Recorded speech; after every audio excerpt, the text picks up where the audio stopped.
Okay, good morning, everybody, and welcome to our regular meeting this Tuesday, July 8th of 2025. If we could all stand for the Pledge of Allegiance, please. Supervisor Fallendorf, will you lead us? I pledge allegiance to the flag of the United States of America and to the republic for which it stands, one nation, under God, indivisible, with liberty and justice for all. Thank you.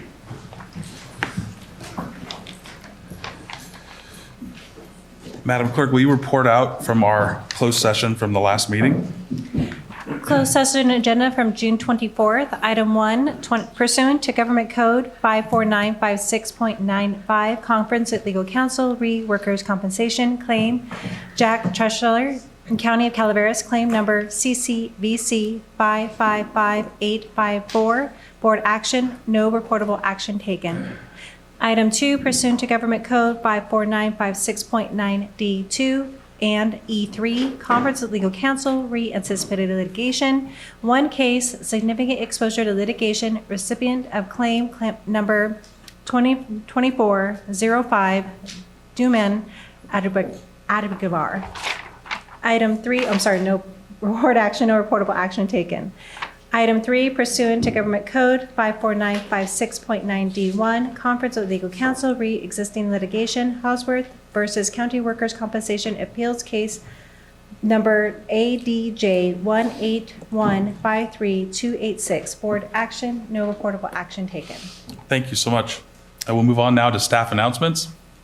Ms. Medina. Good morning. Lisa Medina, Environmental Management. Ms. Dolores Ransom, our lead dog volunteer, and we have Jolene. Do you want me to start singing the song, Jolene? Anyhow, so Jolene came to us last year, and now she was adopted, and now she's back with us. She is a spayed red and white Alaskan Husky, and is estimated to be about 3 years old and about 54 pounds. These dogs, like all other Huskies, are known to have high energy. They're known for their intelligence and their independent nature, and they make wonderful family dogs. She interacts really well with humans and all other dogs and gets really excited a little bit around cats. So that's something that's just the Husky nature. They like to chase things. She loves water and her walks and treats. So if you're interested in her, please let us know. And if you have another dog, then she will need to be, a meet and greet is required. As you can see, she's really playful. She just had a bath this morning, so she's a little furry. So Dolores and I are full of fur this morning. So please call us at 754-6509 if you are interested. In June, we had 15 dogs that were adopted from our shelter, which is a very high number, and we're very happy about that. Our dog volunteers gave 639 hours, 0.5, in June, and we currently have 30 dogs that are waiting for their forever homes. We want to thank all our volunteers and staff who can be seen in the morning walking our pups early in the morning.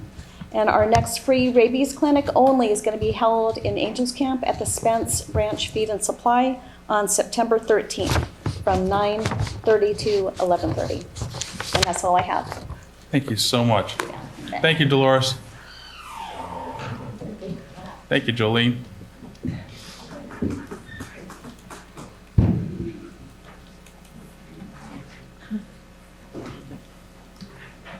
Morning. Good morning. Good morning, Chair Hefferty, Honorable Board, and CEO Hitchcock, and Council.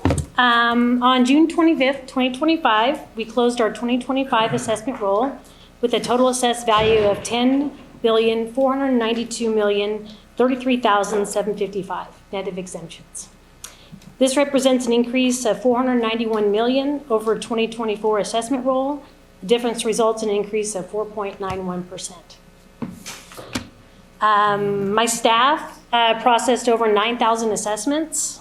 These range from change in ownership, new construction, Proposition 8, roll corrections, parcel splits, property tax exemptions, and exclusions.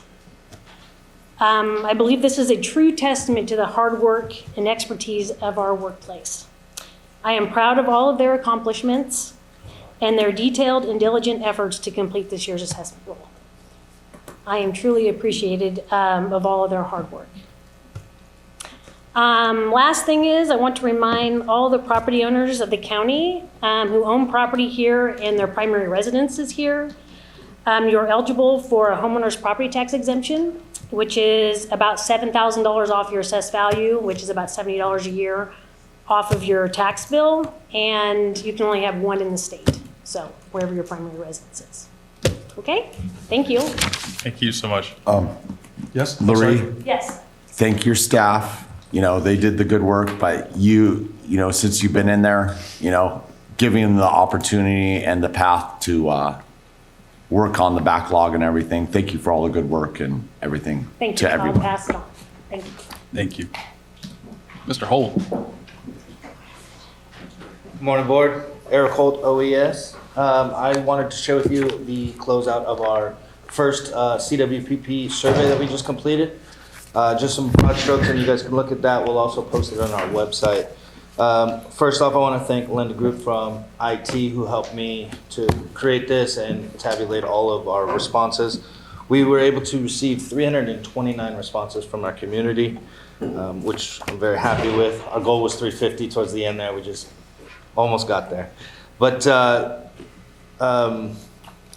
we are under the Fire Safe Council's county coordinator grant. That's helped paying for this and our staff time that goes with it. And if you go through, I mean, this is pretty explanatory on what we expected. There's a high degree of concern for wildfire safety. I think none of us are surprised by that, but it definitely gives us some avenues for our grant submissions this next year, home hardening and fuels reductions being the main concerns. And then we will continue to work on the CWPP. The next thing that we're working on is evacuation. So we will be, doing another survey and assessing evacuation routes, our alert and warning, all that stuff. So continue to come with updates for you guys, but we'll have this on the website here shortly.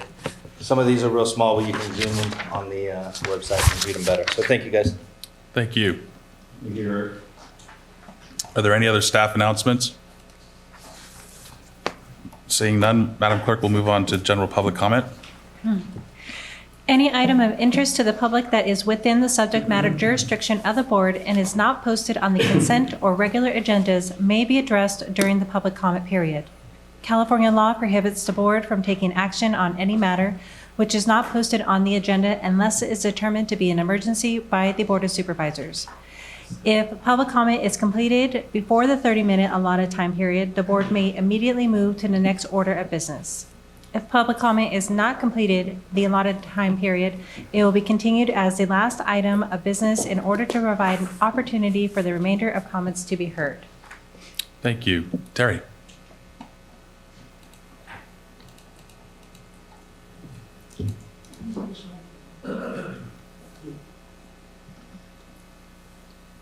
Good morning, Terry McBride, New California State, Calaveras County Chair, Senator, and Senate Pro Tem President.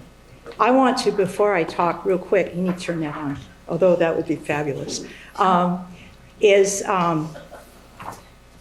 you to the firefighters. Those guys have been on it. I mean, we have been hearing about fires, and they are kept to such minimum amounts. And I really want to put a note of gratitude to all the firefighters, our local ones, and the Cal Fire folks for really stepping up and doing their job. And I'm very grateful. You see this? This Saturday, we're going to have an election for New California State and our Constitution. I'm very proud of it. We did the 4th of July. I cannot tell you how many people took pictures of this, and I'm hoping you're going to come and vote. I'm inviting you to, at the very least, go look at the new Constitution. Are you aware that in 1849, to become the state within the United States, we had to create a Constitution to give Congress? 30 years after that, those that weren't so nice changed it out to a corporate document. So you have been following corporate doctrine.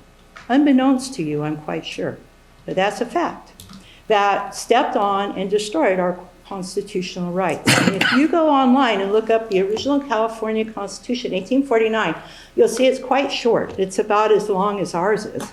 And then you look at the new one and you're going to see it's like that big. And it has been changed well over 900 times. So you want to be aware of that, and I'm sure most public employees and elected officials have no clue. So with New California, we're having a constitution, a real one, that protects parental rights, that protects your rights, everybody's rights in this room, in this county, in this new state. Is this going to happen? Yeah, we're right close to the end. That's why we're doing this vote.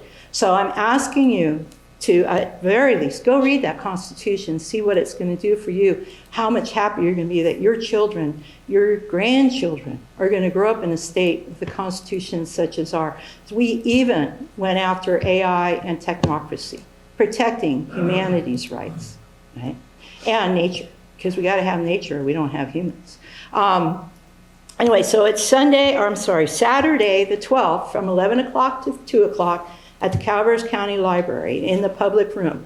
You must show your ID and you have to show proof of residency, and that can be your PG&E bill, it can be your car registration, whatever shows the town that you live in within this county. We can't do proof of citizenship yet because we aren't a state yet. We're not approved from the United States.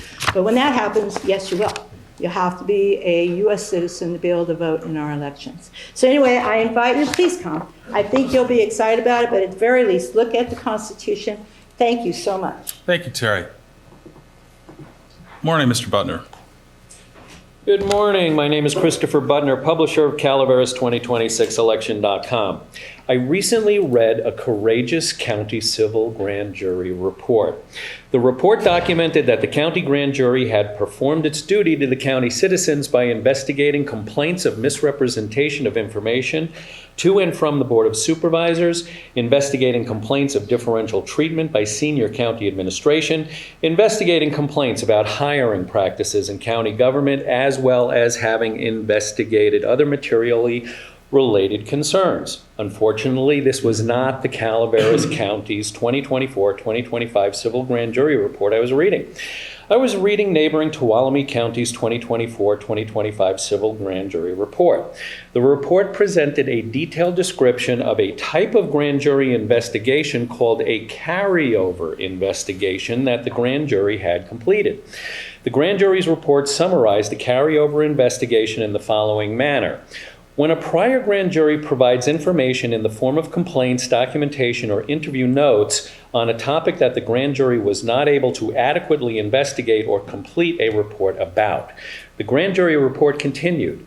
A grand jury would not be able to complete and investigate a topic for many reasons. The most common reason would be that each grand jury is only impaneled for 1 year. Whatever does not get finished within that time frame must either be dropped or carried over to the next grand jury. The major issue with a carryover investigation is that the new grand jury must start from scratch and must conclude and publish in 1 year.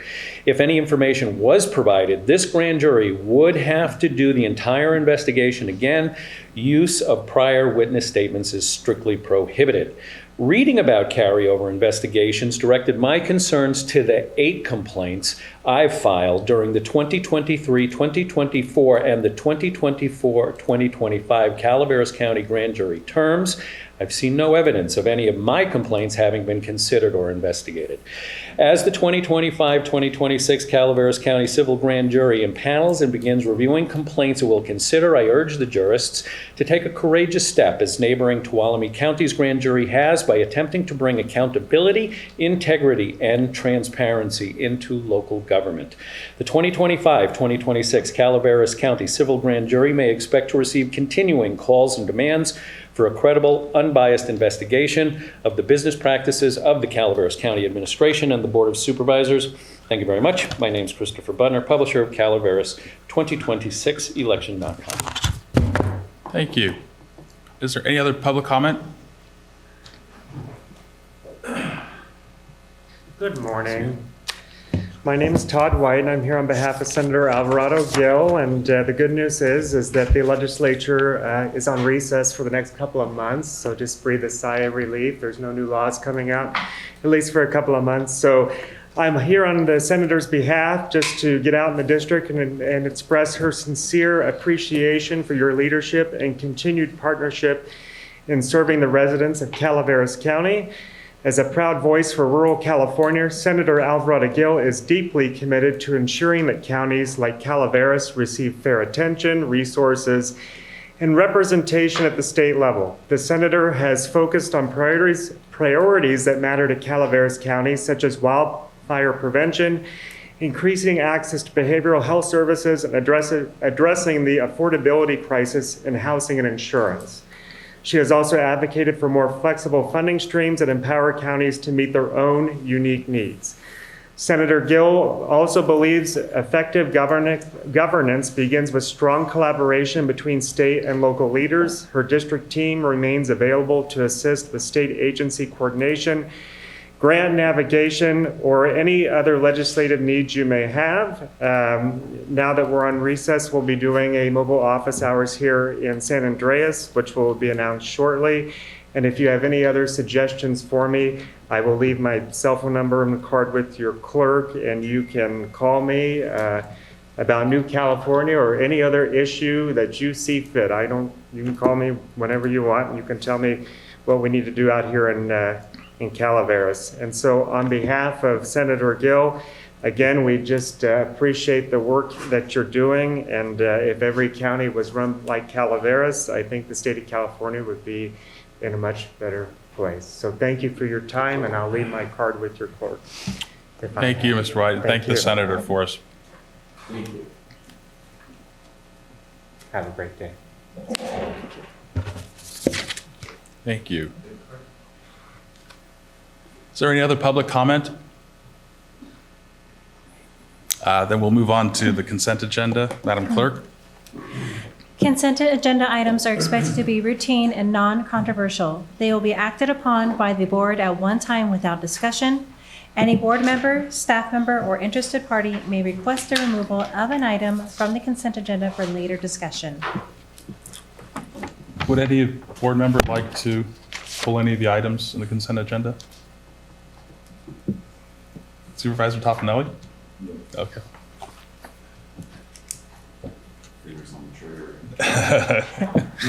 Is there any member of the public that would like to pull an item that's on the consent agenda?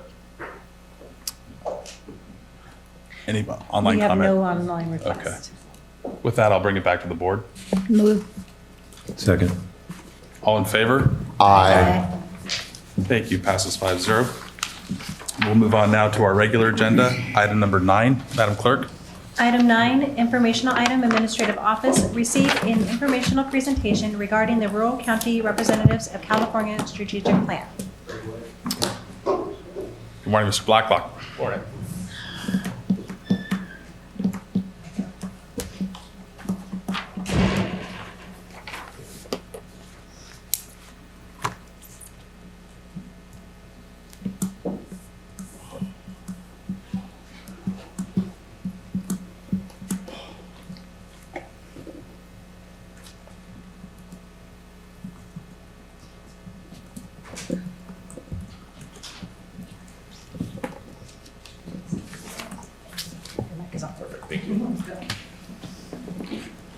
Thank you, Chair and board members. It's a pleasure to be here today, and I appreciate getting a few minutes on your agenda. I wanted to say at the start that I'm hopeful this can be as much a conversation as presentation, so stop me anywhere you've got questions or feedback to provide, because that's the value for us, is hearing what's on your mind so that I can take that back and share it with the team back in Sacramento. So again, please don't hesitate to stop me anywhere as we go through the presentation today. My goal is to give you an overview of what we're doing at RCRC, the Rural County Representatives of California, along with our affiliate entities, which you see along the bottom. I know that some of you have some familiarity with each of these from prior presentations, but hopefully today I'll give you an update on where we are currently with them. I wanted to start by noting that it's really our strategic plan that guides us, and hopefully the topics that you see on here are very familiar to you, whether it's broadband, whether it's local control, forest resilience. But I always like to draw your attention to the vision on the right, which is our board set sort of a twofold vision for us. One is to be your advocate in Sacramento and in DC, but the second is to be an innovative service provider for rural counties. And really what our board was saying is they see us as the entrepreneurial arm of rural counties. When there's a challenge too big for a small county, we bring it to RCRC and see if we can get economies of scale and address it that way. And so over the years, we've formed a number of public or private entities to do that work, and I'll talk a little bit about where we are with those as we go through the presentation. I do want to start with advocacy though, because that's long been the cornerstone of our work at RCRC. Again, I think you look at the policy areas, none of those will necessarily surprise you, but I wanted to talk about some of the focus areas for this year. We do use ad hoc committees of our board to really drill down on hot policy areas. And so you'll see here one listed, which is recruitment and retention of employees. We know some of our counties have been struggling with pretty high vacancy rate over the last few years. So we're going to take a drill down on that to see how we might be able to assist. But we also have a couple of others. One is carrier of last resort. I'm sure you've been following the landline discussions and the proposals to eliminate landlines. We've been very active in those discussions, including working with the Speaker's office just in the last month to make several amendments to the process to hopefully build in some stronger guardrails and to ensure the CPUC has oversight before any areas are relinquished. And that work was directly influenced by our ad hoc committee. A couple of others not on here, we have a Williamson Act ad hoc committee that has reconvened because there's active legislation on that front. So the Williamson Act ad hoc committee is helping guide us through to a landing place on that. That bill is moving right now with amendments. And then lastly, we just are in the process, or at our August board meeting, we'll be forming a predator management ad hoc committee. Secretary of Natural Resources Crowfoot invited us to do that so that Natural Resources and Fish and Wildlife would have direct input from rural counties. So we're forming an ad hoc to look at how we manage species ranging from wolves to mountain lions to bears, and how Fish and Wildlife can be more effective in helping manage those species. So those are just a couple of examples of where our board members are directly participating in policy development. I also wanted to mention two other areas. One, I mentioned local control, but along with that is state mandates. Years and years ago, counties were pretty routinely filing mandate claims with the Mandates Commission. That sort of fell off for a while, and as a result, we saw that the legislature was enacting legislation that carried with it costs, but pretty unaware that there was a mandate process and that those costs ultimately needed to be reimbursed because we weren't necessarily filing those mandate claims. So we formed a working group with CSAC, with the County Councils Association, and RCRC has actually brought on resources to help counties file test claims. So as an example, the Advanced Clean Fleet Rule, which requires counties to transition fleets to electric vehicles and others, that's got a significant cost. So we are in the process of working with a couple of counties to file test claims to hopefully get mandate reimbursement for that. And we're going to try to do that now on a regular cadence so that the legislature knows that when you enact legislation, it comes with the cost to counties. We're going to be right there to file that mandate claim to ensure that those costs are reimbursed by the state. The last one I'll mention here is, and I see you've got representatives from the Sheriff's Office here, jail medical services. A number of our counties have been contracting with a provider who just recently went through the bankruptcy process. And even before that bankruptcy process, we were hearing concerns from those counties in terms of not only the level of service, but the costs associated with it, and in particular liability claims associated with that. So we have been working with PRISM, which is a joint powers agency that provides insurance to many of those counties to look at the issue. And just in the last month and a half, have convened regional groupings of CAOs to say, do you want to look at this at a regional level and look at it in terms of what are the options for providing jail medical services, ranging from continuing to contract out to some counties have transitioned to in-county to is there a regional solution where it makes sense? For example, you in theory could have a regional procurement for a contract, regional administration, and standardization of the contracts associated with that. So we're working with those CAOs to see whether or not we want to do an RFP and have somebody come in and do a feasibility assessment around that. We've asked the CAOs to then work with their sheriff's office, with their behavioral health office, public health, et cetera. So it's a collaborative effort. But just note that that's another way that RCRC can help is by being a convener and providing resources to actually help assess some of those issues that multiple counties are dealing with. I'll move on to the next slide unless there's any questions on that front. Now I'm going to transition from advocacy to some of our affiliate entities. And I'll start with Golden State Finance Authority and National Homebuyers Fund. GSFA is a joint powers agency, a public agency. NHF is a nonprofit. And they have been focused over the years on primarily helping on the homeownership front, helping people purchase homes, but more recently have done everything from commercial energy retrofit financing for commercial businesses to being the foundation for launching some of our other affiliate entities like our work with broadband that I'll talk about in a minute, or our work with forestry. And I mention this only, as you can see on the slide here, there have been almost 200 individuals or families in Calaveras County that have purchased homes through these programs. And a lot of times they're not well known. And so one of the things we offer is if you have realtor associations, chambers of commerce, lenders associations, et cetera, that we can come up and provide information about it, we're happy to do that. And that's a resource that we can provide. But along those lines, a resource that I think some of you are familiar with is several years ago, our board established the Assist to Own program. Basically, it's no-cost down payment assistance for county employees. And the board's goal here was to try to help counties with recruitment and retention. So if you're a Calaveras County employee and you want to buy a home, you can get down payment assistance at no cost. And what that means is that there's no interest that ever accrues and there's no payment ever due. It just sits as a second, the principal there, and when you sell the home, the principal gets paid back. But again, there's no amortization of interest, and so no costs associated with that to the homeowner. And I think, if I'm recalling correctly, we've had about 5 county employees in Calaveras County use that program. But again, it's another one where we're happy to, if you want to do a webinar, if you want to have send something out through HR, any of those venues, we're happy to get more information out to ensure that your employees are aware of it and can take advantage of it, given the advantages it has for them in terms of purchasing a home.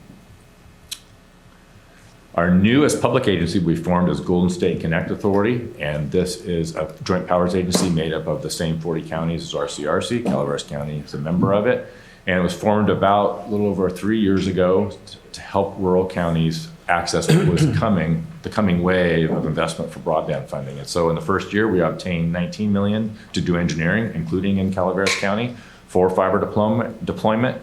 And then to date, we've been awarded about $185 million to do construction of last mile fiber. We're going to match that with about $100 million in financing. So we'll be doing close to $300 million in construction over the next couple of years. You can see the counties in the box. However, we do have an application pending for Calaveras County to do construction here. It's $28.4 million pending with the CPUC. That would provide fiber in communities ranging from parts of West Point to parts of San Andreas, up the Highway 4 corridor, including middle mile up the Highway 4 corridor to get up to Alpine County. So we'll see in the coming months if that is awarded or not, but if it is, then we would add Calaveras County to the list of counties where we'll be doing construction over the next few years. And the system would be a publicly owned but open access system. And so think of it like an airport where the public agency puts the airport in, but private airlines use it.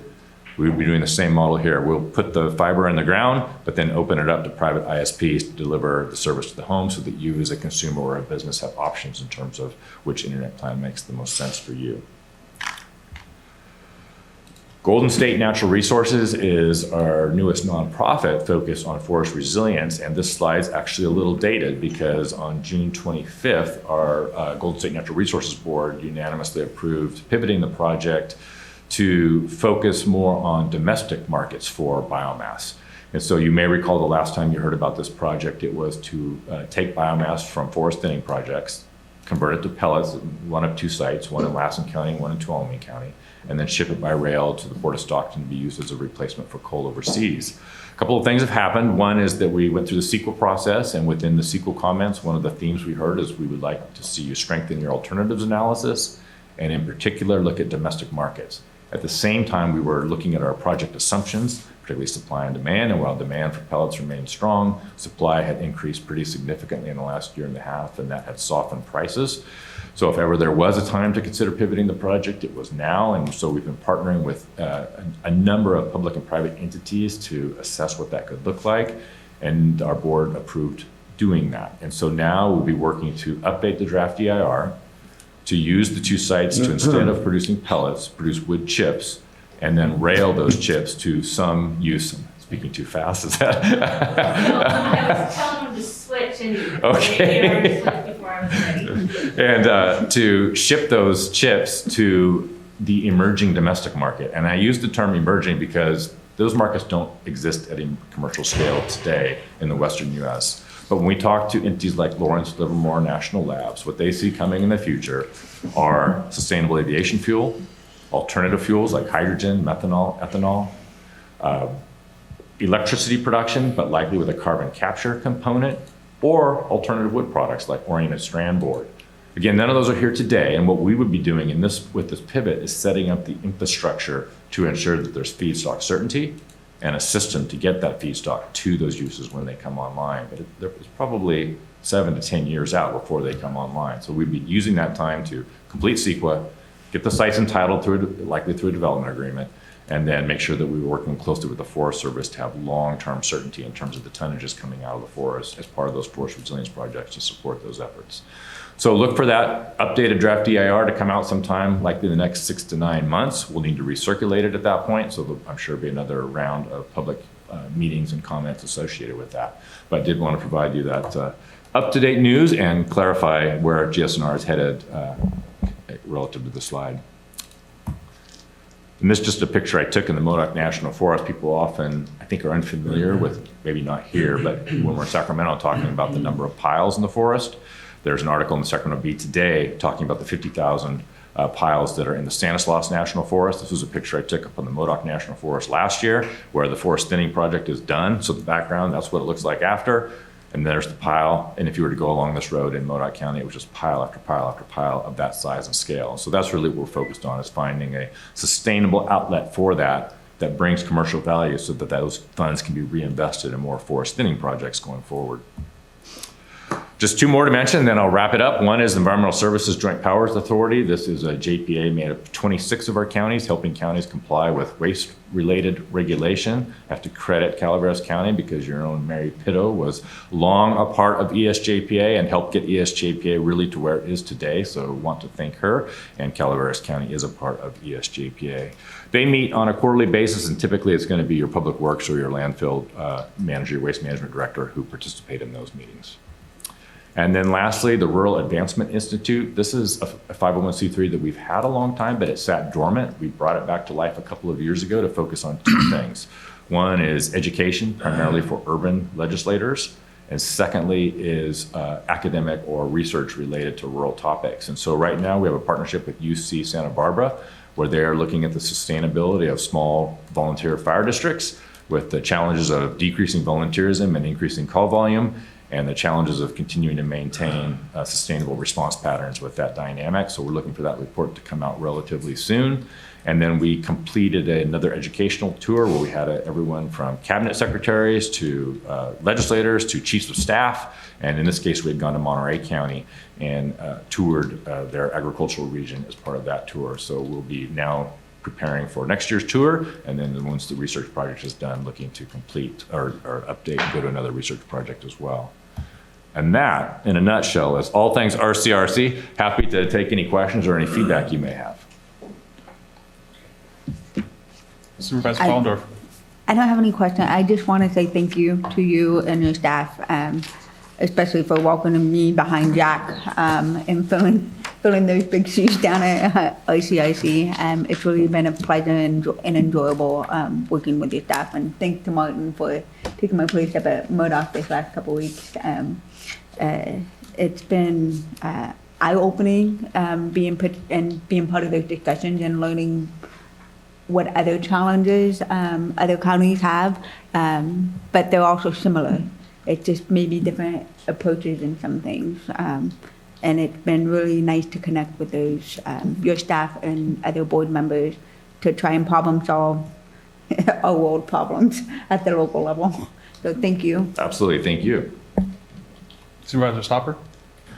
Thank you. Kind of fitting, 2019, my first year. You went out and did the strategic plan for, showing us how it could benefit a county and everything. And, your colleague that worked with you ended up working with us on our strategic plan. So that was really eye-opening for me at that time. And, you inspired me. So thank you. Thank you. With that, also, at the same time in 2019, our planning director at the time, Peter Maurer, was doing a kind of debate style with the planning director from LA County.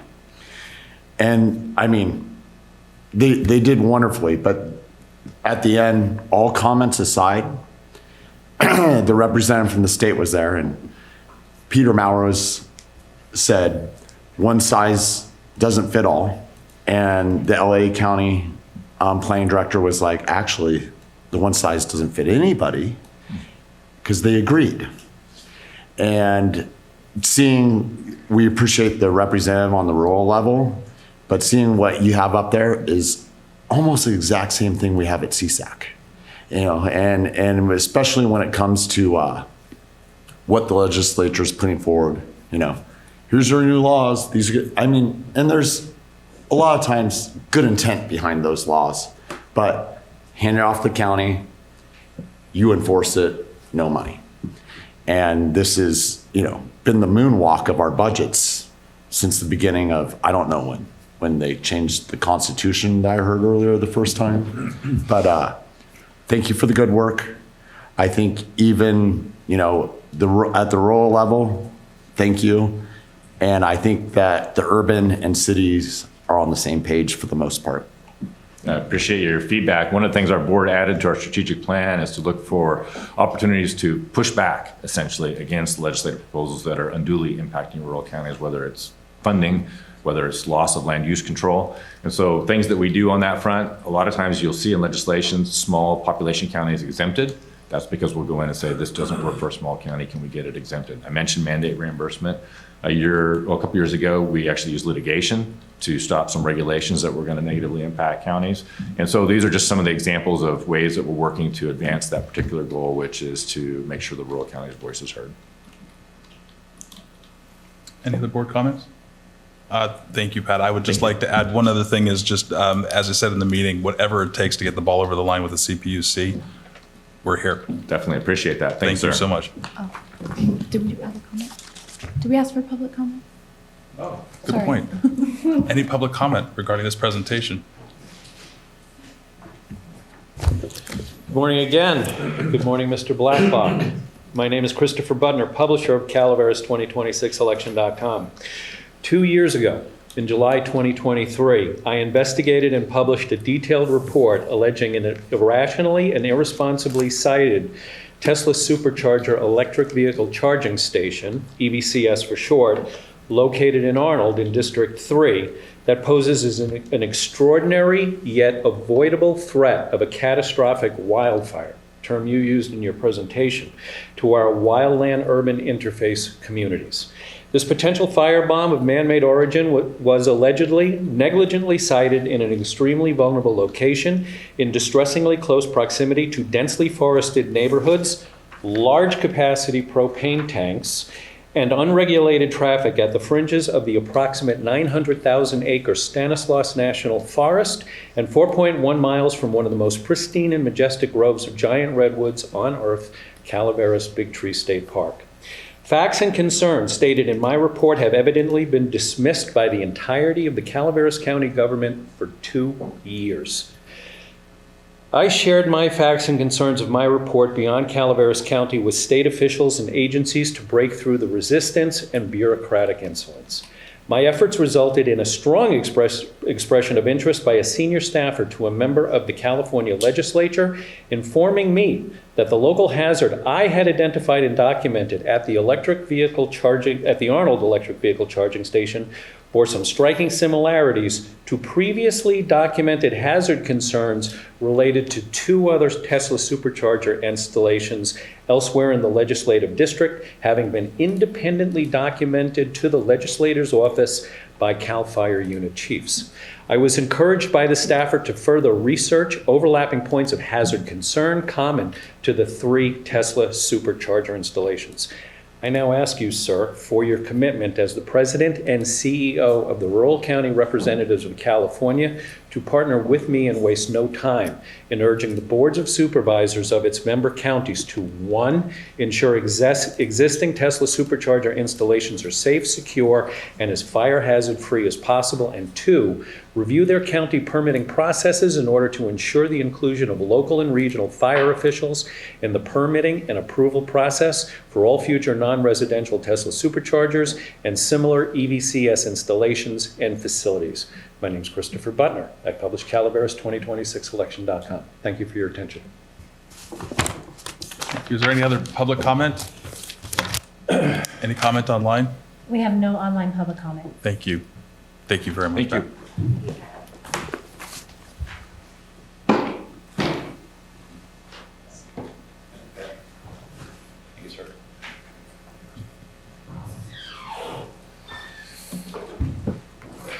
Madam Clerk, we'll move on to item number 10. Item 10, action item, administrative office. 1, make a public benefit finding, and 2, approve appropriations from the PG&E settlement fund to the 39th Agricultural Association in the amount of $594,951.98. Requires a 4/5 vote of the board. Madam CEO.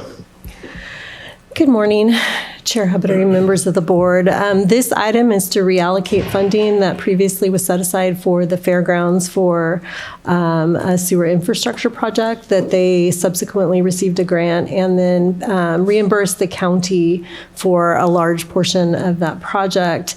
This is the balance. Previously, your board had authorized them to hire an engineer to go through the different projects that may support emergency services at the fairgrounds on behalf of Calaveras County. They identified a number of projects, including a generator project that they are now bringing forward for funding. If the board approves this item, then the fairgrounds would submit invoices for their project, and we would reimburse them in order to ensure that the generator project is complete. I believe Lori Giannini's here to answer any questions about the proposed project. Thank you.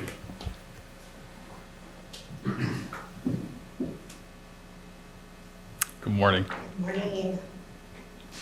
Thank you for having us. I'm excited to have this before you. As per your suggestion, we did a lot of work on a hardening plan and then came back and identified that the generator project would really be to our best use of the funds. Because not only in wildfire season where we have experienced no power, but floods and other things. So it's something that would be for all emergency services. And so we respectfully request that you approve this expenditure so we can move ahead and get going. Awesome. Is there any board comment? Just going through it, I did read further, but as soon as I saw A-Team, I knew you'd brought in somebody more than well qualified, having worked with them in the past in other areas. Mm-hmm. So just, other than the cost hourly charge of them, exceeds sometimes some of the best lawyers I know, but they're phenomenal. And so I have absolute confidence in the plan. So thank you, and we appreciate it. Yeah, and I really have to give Matt Ospital and his team the credit because working with them is a dream, and they really do bring the brightest and the best to the table. Any other board comment? Is there any public comment regarding this item? Any comment online? We have no online public comment. Therefore, I'll bring it back to the board. I'll move this. Second. All in favor? Aye. Thank you. Thank you, Lauren. Thank you so much. Thank you all for being here.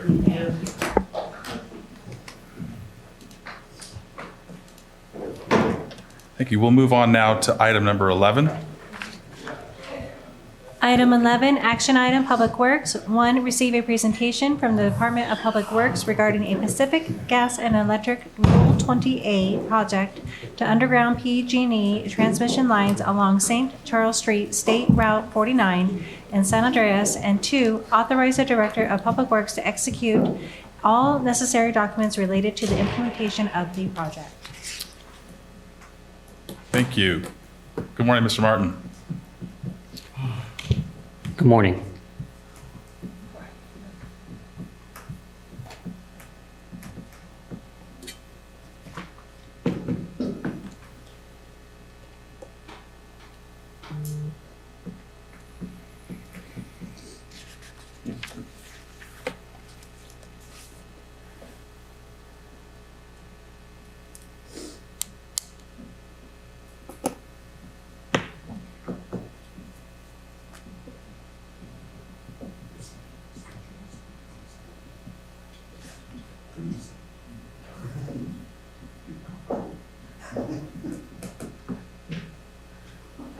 Hey, good morning, board. My I'm here to present this item primarily. There you Oh, go. now? Yeah. Okay. I'm here primarily to present this item as an informational item and also request that the board authorize our Public Works Department to execute the necessary agreements to see this project through to completion. So this is the Roll 20 undergrounding project on St. Charles Street here in San Andreas. This project is intended to, well, just a little bit about the Rule 20 program itself. So the Rule 20 program allows for us to be able to use work credits that can be redeemed for undergrounding projects. So we've identified that undergrounding utilities in the downtown San Andreas area would be beneficial. And this program allows for the utilization of those credits to facilitate that work. We had some public hearings that were required for us to make sure that there's a public interest and support for the undergrounding of these utilities. So we completed those back in 1998 for the development of this district, and also in 2005 for District 9. The board resolution established these, that the lines would be trenched, and those resolutions were completed for these two districts. We have banked sufficient credits for the project and can use these work credits to facilitate the work as needed. So here's just a quick overview of the project itself and the parameters of it. And as I'm sure you're aware, this project is somewhat of a project to lay the foundation for the San Andreas Complete Streets project that'll be coming forward in a couple more years. So we're coordinating with PG&E on that project for the Complete Streets project to make sure that we're getting all these utilities undergrounded, relocated, and prepared ahead of that project so that we could have good continuity and avoid any unnecessary disruptions or delays. The construction of that project is scheduled for April of 2026, and PG&E will perform the underground work concurrent with Caltrans efforts. And our project team will be meeting monthly to ensure communication. Here's just another view of the utilities that will be impacted by this. These utilities that you see here will be placed underground and will provide for a much better view and also system reliability and add to the benefit of the project. Here's another view looking the other direction. And with that, I could answer any board comments or questions if needed. Are there any board questions? Supervisor Stopper? Just, we'll stay within the credits on the work and the cost. Absolutely, yes. We have more than sufficient credits to help facilitate this work. Yeah, we know, we open a can of worms. Right. So, thank you, Mike, I appreciate it. Any other board comments? Any public comment regarding this item? We have no online public comment. With that, I will bring it back to the board. I'll move this item. I'll second it. All in favor? Aye. 5-0. Thank you very much, Thank Micah. you.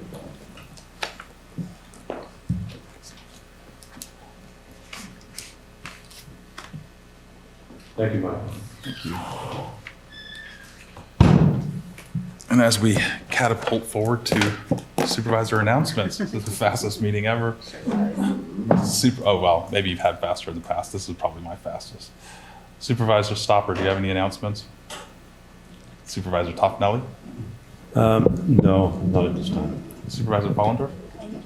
I just wanted to thank the chairman again for covering me at the OCRC this month. Every year they go to OCRC chairman's county, and this year the representative is from MODOC. So I think Martin ended up with it twice this month. So thank you, I really appreciate it. While Martin was up there, I did attend a local public hearing at UP Union Utility up in Murphy, and did the discussion of the current standing with the lawsuit, which is really unfortunate.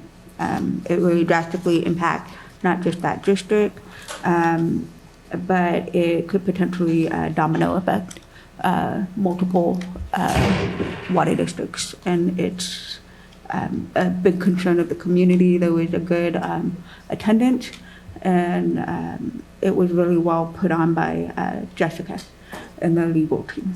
So, yeah, that's all I have. Thank you. Supervisor Randall. I attended the Calaveras Mariposa Community Action Agency meeting on June 26th, and I wanted to thank McCallum Hill community for putting on a wonderful 4th of July parade and celebration. Thank you. 24th, 25th of June, Modoc County for RCRC. I really wanted to give a shout out on the 30th. I did the meeting with the Douglas Flat Schoolhouse. They have been raising money for years and years to try and save this 1854 schoolhouse. They have finally raised it. It's up about 5 feet off the ground and are completely redoing the foundation to then put it back down again. So it's pretty commendable. Meeting at the marina with Amanda on the 1st. And just wanted to give a shout out for the first Friday. It looked like Coney Island in Murphy's Community Park. There were so many people, and the Arnold Parade IMC was off the hook with the number of people that were up the hill this summer. Madam CEO, do you have anything to report? County Council? No? Stacy? Susan? No? Holly? No? Great. Thank you all. That will terminate our meeting at 9:52. Awesome.